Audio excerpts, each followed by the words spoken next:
80-годдзя Карэліцкага раёна, юбілей якога адбудзецца ў лістападзе бягучага года, раённая бібліятэка адкрыла праект «Родной земли многоголосье».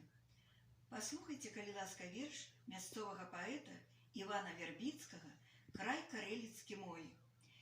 Край карэліцкі мой, дарагая зямля, як пра ўсё расказаць пастарацца. Прыгажосць твая кожнаму бачна здаля, і сябрамі ты ўмееш вітацца. Многа тут засталося паданняў, легенд.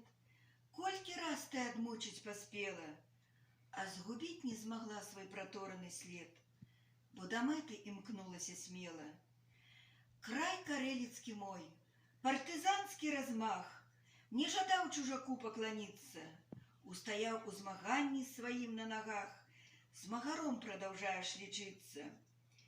За багатыя нівы, праслаўлены лён, за надою, за дружбы і песні, быць гасцінным сябрамі, шануеш закон і душэўны настрой маеш весні.